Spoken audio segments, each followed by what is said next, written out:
Good morning, afternoon, and evening, everyone. This is Zophar, and welcome to my team selection video for Game Week 11. I had to miss the pod, unfortunately, this week due to some electrical problems in my flat, which are now resolved. So, looking forward to getting my thoughts out in this video for you guys. Let's get started. I'm recording this on Friday morning. We've had all the European games completed, but we haven't heard from some managers. But we do have some injury updates we've been getting through various press outlets. Looking back at the last game week, it was the best game week of the season for me, both in terms of overall score, rank, and game week rank. My game week rank was under 500,000 for only the second time. The other time was when I played the triple captaincy in game week 6. So, of course, this was due to me playing the bench boost. Now, if you remember my last team selection video, I mentioned I was looking to play the bench boost against Villa next week for my Bournemouth guys. But now that Ireola came out and said that Evan Nilsson was fully back in training, I felt that Krupi's minutes are a bit unpredictable. If he started against City, which he was likely to do, he might not get minutes against Villa in game week 11 if Bournemouth lose and Evan Nilsson comes on and looks good, and that looks like what happened, right? And also with Josh King, I wasn't sure about the minutes now going forward. They have ESR fit, they have Kevin now who's starting regularly. So I thought, I know it's not a great week to play it. You had Dubravka who's playing Arsenal and Bournemouth guys playing City. Give it a go anyway. King was again through on goal. I thought he could have got a few points. Krupi had a few efforts. It could have been good, but I think 10 points is something I'm happy with. I was more keen on not using a transfer to shore up this boost, this bench boost. So ultimately, look at the bench of King and Krupi is something is very light, and Mukiel is something I want to carry for the next few weeks, allowing me to spend more in the first 11. So I think 10 points is an outcome. I would have been happy with 15, but at 10, it's not something I'm unhappy about. We move on. Sanchez came up with the clean sheet. I thought that was what was made me the happiest this weekend. The Bob Demption is well and truly on. Timber and Gabriel just keep shitting points. Munoz came through with the clean sheet. Not much attacking threat over there. With Mukiele, it is quite interesting that Sunderland, I thought, stuck to a back three again against Everton. I thought it was a bit of a mistake, but Mukiele's positions there were interesting. Now, Alderete didn't play this game, so Mukiele played as a third centre back alongside Gertrude and Ballard, but he did have a lot of license to get forward. He was underlapping and overlapping a lot, so he wasn't playing centre back the whole time. He had about 0.47 XGI. So attacking numbers were encouraging, but the second game in a row now, his DEFCON numbers have gone down because of that third centre back role. So let's see now how it goes for the next few weeks, because he's going to be my first sub in the next few. I am looking forward to relying on him. Bruno came in with the assist. Saka, 2 big chances, no points. Semenyo, the numbers are drying up. It's not just the points. You look at the underlying numbers for Bournemouth on the way down. His numbers on the way down. Enzo really could have gotten a return. Chelsea had a 3+ XG against Spurs, so a bit unlucky there. I want to keep him at least, I think, for this one, maybe for Burnley as well. Then we shall see, because he's playing Wolves, right? Mateta, nice goal. Haaland, don't really need me to talk much about it. The team just looks in a good place for now. I'm still happy with the setup overall. First up, before we get into all the data, a word from our sponsors. First up, our Patreon plug. So reminder that we're still doing the offer where you can pay only for 10 months. You get 2 months free. You get Discord access, exclusive content, Q&A sessions, community determinants, merch. A lot of you guys who are activating the Wildcard over the next international break, I think you will find the discussions there quite useful. You can sign up at patreon.com/the FPL Wire, a YouTube member, or scanning the QR code on the screen. We have also partnered with Club. It's a free-to-play game you can download on your phone, and it's very interactive. It relies on the same way as FPL. You get points for what your players do in actual matches. So it's always a little bit of engagement. Just in own players. You apart from FPL, you can play with us and lots of other content creators. So you can scan the QR code you see on the screen or click on the link in the description to play Club with us. Again, completely free to play anywhere in the world. No gambling involved. And all the data is from the Fantasy Football Scout members area. If you sign up using the code FFSTheWire5, you get 5% off, or if you scan the QR code you see on the screen. Right. Now, instead of using the usual tickers, which we do every week, I thought this year we'd use a couple of the images that Lego Mane does, which I really like. First up, let's see the captaincy selection, right? This is now the big decision for us, because not so much this week, of course, but for the weeks going forward, because we all need to prepare for the fixture swing that's coming. Now, with Haaland, you see the fixtures, I would say, that aren't ideal to captain him. There's never a bad fixture right now to captain him, right? But we see it's in 12, Newcastle away, 14, Fulham away, 16, Palace away. So, while these are not bad fixtures and you could captain Haaland in these, I would say that the ceiling is still a little bit lower than if they were at home. I think he's only scored a brace in 1 away game so far this season. If I'm not wrong, I need to double check that, but you guys can post in the comments if that's right. So those weeks, we're looking primarily 12, 14 and 16. Salah has Nottingham at home, 14 Sunderland at home, 16 Brighton at home, which he may or may not play. There's currently some discussion going on with the Egypt national team, but I think in that Salah will prevail. He will play game week 16 because they want him to miss it to get warmed up with a friendly. Now, those same week, Saka has Tottenham at home, 14 he has Brentford at home, 16 he has Wolves at home. So those are decent captaincy fixtures, right? Tottenham and Brentford, not so much, but Wolves is still so good for Saka. Tottenham and Brentford, defensively, they've been a bit better. Similarly, you look at 12, 14, 16 for Bruno or any Manchester United midfielder, that includes Boomer as well. It's Everton at home, West Ham at home, Bournemouth at home. Good fixtures for those guys also as an alternative, but will you actually be willing to take on Haaland with those guys? I don't think so. Salah's probably the only one you would take him on with, and the sacrifices you have to make, like in my team, I have to get rid of both Saka and Fernandes to afford Salah. Right now, it just seems like a step too far for me, but we shall see how we feel on the other side of the international break. I present you guys my transfer plans, which do potentially include Salah, but I'm not set in stone on that. Similarly, rather than use a conventional scout ticker, I wanted to use this hop on, hop off ticker over here. So this visualizes where the best fixture runs are starting and then they're ending. Now look right at the top for Liverpool. The run from 12 starts, it's really good. 17 is Tottenham away, which is only grey over there. Not a tough fixture at all. And 20 is Fulham, then Arsenal.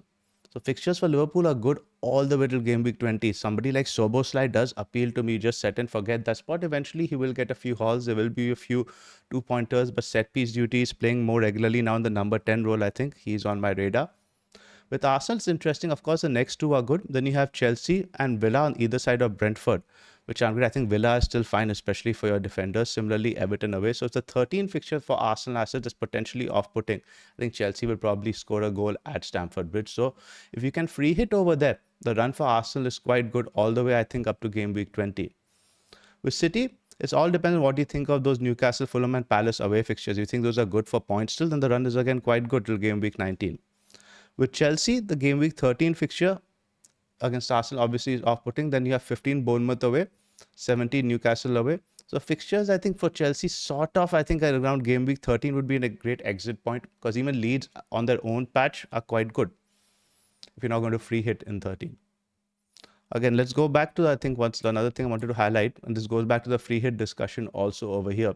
Like Pras mentioned, I think the appeal of Salah for the free hit for 13, not for 13, 12, 14 and 16 is a bit higher, primarily because those are the weeks you can go against Haaland for the captaincy.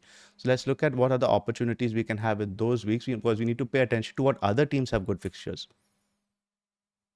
Right, coming back to this one. With Newcastle, a lot of people are disappointed with their assets, but I think around game week 14 is when we can look at them again. Villa not really of interest. Even Forest, I don't think we're going there. Brighton are of interest, obviously, with Minte primarily. I think from game week 12, that's a great hop on. Bournemouth, they've not been great off late, and the fixtures also a bit mixed. And there's something interesting you see over here. From 12 to 14, they have West Ham, Sunderland, and Everton, which is quite good. Then the fixtures are quite tough. Then you see Chelsea, Manchester United away.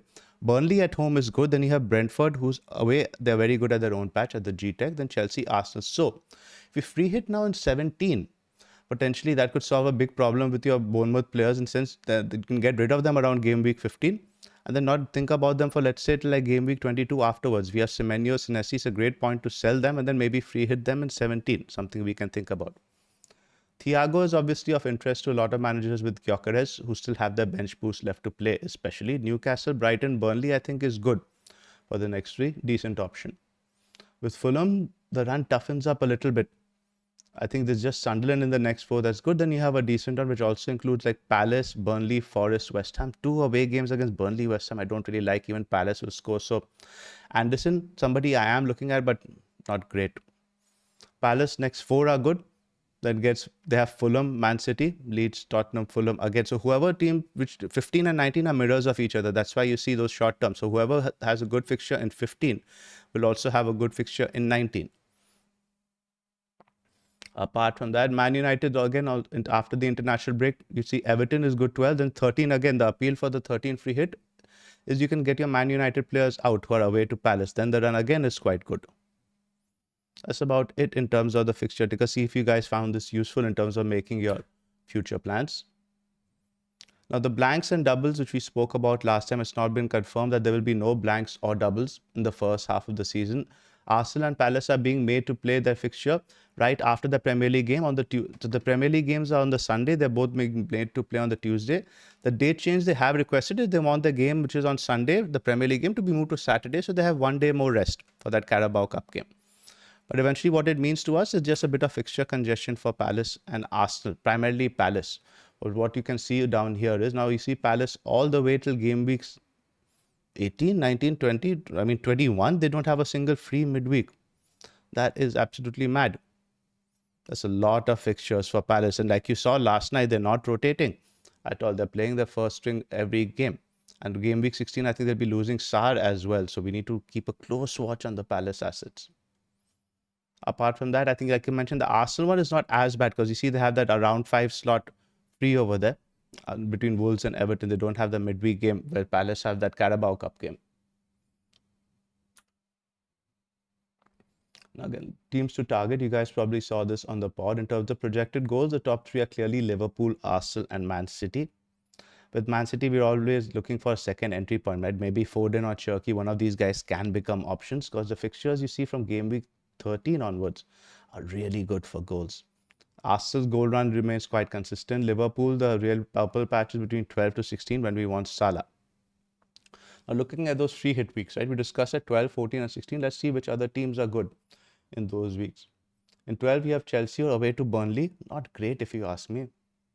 Bournemouth, we already loaded up on. You're not going to get too many players over there. Brighton are good that week, but there's only Minte you can go for. So in terms of 12, I don't really like it as much because you have Arsenal also. You already have the most of the good players. You're not really bothered about that.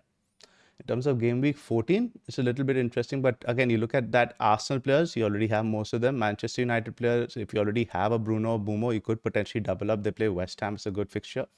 Apart from that, Brighton and Palace also have good players. But again, we're loaded up on Palace anyway. Game week 15, not so much of interest to us because neither Liverpool actually don't have a great fixture this week. I think City's fixture is significantly better. But what is interesting is Newcastle have Burnley at home. Could have some good picks over there. Game week 16, Liverpool and Arsenal have the best fixtures. City's fixtures, I think that's the week they have Palace away, right? So this is potentially interesting as well. What you could do something is maybe sell, if you're buying Salah, sell him by game week 15, do some hokey-cokey, try to do something clever over there. But I don't think any of us are going to be buying Salah anyway. It looks very unlikely that I will, but it's not a clear slam dunk week, right? You see for the free hit over here. I think it all depends very much on what your team is made of, which players you're planning to carry. If you're heavy on Chelsea, heavily on Arsenal, heavily on United, 13 does appeal in that sense. It lets you carry those players. And it does matter now with the single game week free hit, how you set up either side of it as much as what you're set up for the free hit. It all depends on the players you're wanting to lose as well, not just the players you're looking to buy. In terms of clean sheets, Arsenal remain at the top. Newcastle are quite good, especially from game week 13 on. So do keep faith in your Pope, Dan Burn, and players like that. The fullbacks coming back will help their attack as well. Liverpool clean sheet odds get very good from game week 12. Virgil is somebody I'm looking at. Manchester United not going there. Chelsea also defensively. I think potentially there's just the next 2 that are good. And after that, the run is quite tough. I wouldn't be investing there. I'll probably be looking to sell Sanchez later on if I can find a transfer. So I like bringing graphs from you guys from the stuff I see on Twitter. This is more from Tim Bayer, 93, who's been producing some excellent visuals related to FPL. Now, this mentions who are the top 25 FPL player on expected points and how good are their underlying numbers, offensively and defensively. So, Haaland, Gabriel, and Bruno right there at the top. Timber, Calafiori, very healthy numbers. Enzo, you see there on 6th as well. Mateta 7th, Bumo 8th, Gakpo, the only Liverpool player at 9th, and Gehi, who's pretty much like the FPL Harry of FPL assets, just consistently shits points, blessed by the gods. And Dye's numbers remain quite good. Joao Pedro, Senesi, Semenyo, Munoz, most of the guys we have on our radar. Now, Rice, again, I think it's unfair to club him in with the other guys like Crusader, Gravenbergs, etc. Rice is genuinely a good pick, but the problem is the other good picks at Arsenal. Minte, Konate, Sobo is one I have my eye on. Virgil, underlying data. Again, this includes CBIT also, so that has had a potential a lot. Now, this is again because of an accumulation of minutes, right? All the guys you see over here have played a good number of minutes. Now, who can we identify from the per 90 data? Similarly, Estevao has been very good whenever he has got minutes. Similarly, for Murphy, potentially going under the radar. He was very good to us for FPL last year. Bruno's per 90 numbers are not that great, but still in the top 10. Doku, when he gets minutes, he gets points. Dango is interesting over there, but Saka again, you see at 14th. You want to have a little bit more at 10 million, but Saka is still there in terms of underlying numbers. Nothing else really stand out. Rice goes down a little bit over there because again, Rice relies a lot on the minutes for those expected numbers. This is again for CBIT that sort of ranks the CBIT players, monsters who you should be looking at. Ballard right on top, Weaver top amongst midfielders. Snessie's number is good. Anderson slipped down just marginally.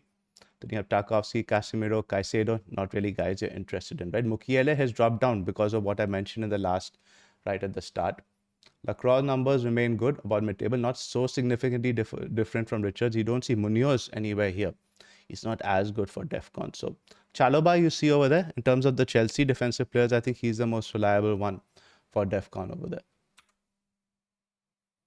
Now, Gyökeres is most likely going to miss out this weekend. Arteta will probably give us a fuzzy update. But what's important to note is that he has pulled out of the Sweden squad and they have two must-win games for qualification now. So that's pretty telling. I don't think he's going to make this weekend. So Gyökeres owners is a good opportunity to, especially if you've already used your bench boost to switch formations, you can go to a 3-5-2 or 4-4-2, something like that, dead end that spot. Get a Krupi or a Guiu. At this point, you might as well get Guiu, save that 0.4. Especially you don't have too many other Chelsea players. If you have just Enzo, it's fine. But if you have like a defender or a goalkeeper, then it gets a bit trickier because you might want to keep Enzo and Palmer. In which case, I think you just go for Krupi. It's fine. You might get some minutes. You never know. You might get the odd start in December as well. In terms of data for the replacements, Mateta obviously is a no-brainer pick. You don't need me to tell you that at this point. But as you see, Thiago's numbers are quite healthy. He's got the same NP XGI as your Joao Pedro, Minte, and Dai. Very talismanic. And we know he is on penalties. So there's no real other standout pick in the forward bracket. You see, with Voltemade, there is an option over there. But with Newcastle, although I do think it was just a kick up the arse, right? I don't think he's going to be consistently benched. Probably the only other pick you can go, but the forwards are a bit rubbish. Welbeck, you say why you guys keep ignoring Welbeck is due to the fixture congestion in December. Welbeck picks up injuries randomly, and the problem is his manager never gives us any updates. You just see Welbeck randomly gone out for 6 weeks, slips over his pet turtle. But if you can get over that, I think he's potentially better than Thiago, especially with the fixtures we saw. He's got 6 goals in the last 6 matches. So if you're willing to stomach that, he is potentially a random one who will miss out. I think there are 2 midweek fixtures in December. Might not play all of them. Decent pick. But I prefer Thiago. I think he's generally a more robust pick, which Pras would approve of. Odds for this week, Chelsea and Arsenal are the best for clean sheets in terms of goals. Similarly, you see Chelsea, Arsenal, and Man City. So captaincy, I don't really think this is a week you need to look away from Haaland because there are no real slam dunk options in other clubs. Chelsea, there's nobody you can really captain. With Arsenal, do you really feel comfortable captaining Saka, especially in an away game? Not really. So it's pretty simple. This is how I am set up for this week. I have 2 free transfers, 0 in the bank. Sanchez in goal, home to Wolves. Timber and Gabriel away to Sunderland. Munoz, Brighton at home. Nessie, Villa away. Not ideal, but I'm hoping he can get some DEFCON 3 to 4 points over there. Bruno, Saka, Semenyo, Enzo, Mateta, and Haaland with Mukiele, King, and Krupi on the bench. So you can see the bench boost wasn't really great this week either. I think West Ham do score, so Dubravka likely no clean. Krupi might not even start. King's minutes look dodgy, and Mukiele had Arsenal. So it's fine. I played it last week. It is what it is. So my only route which I like potentially for Salah in this team with this next week with 3 free transfers, I could do something like Bruno to Salah, Saka to Minte, and Timber to Anderson. That's not bad because you're getting Salah and Minte for the good fixtures, but I'd have to play Anderson pretty much every week up till game week 16. And again, we could potentially free hit Mo in for one of those weeks. It's 12, 13, 14, 15, 16. 5 game weeks we're talking about before he goes to AFCON. So essentially ripping up my team for a player where I'll get for 4 game weeks and then transfer out. I'm not really too keen on that. I don't think I will be buying Salah. I think Bruno Fernandes and Saka are just very capable of delivering points. And I also have my eye on Cole Palmer. Palmer's been carrying this injury for a while. He's just targeting the Arsenal fixture. So maybe something might happen where I need to keep that Cole Palmer spot also open. I think he's a better FPL option than Saka if he can get clicking. So taking transfers into the international break is very likely happening with 3 free transfers. We can do lots next week. So I think hopefully next week we do make some moves. Thanks for watching this video. I hope you enjoyed it. If you haven't caught the pod, do go ahead and watch it. We've timestamped everything. The guys will be coming out with the team selection videos also today, so you should hear from all of us prior to the IB. And we will be doing a pod as usual over the first week of the international break next week as well. Thanks for joining us. Have a lovely weekend. Bye for now.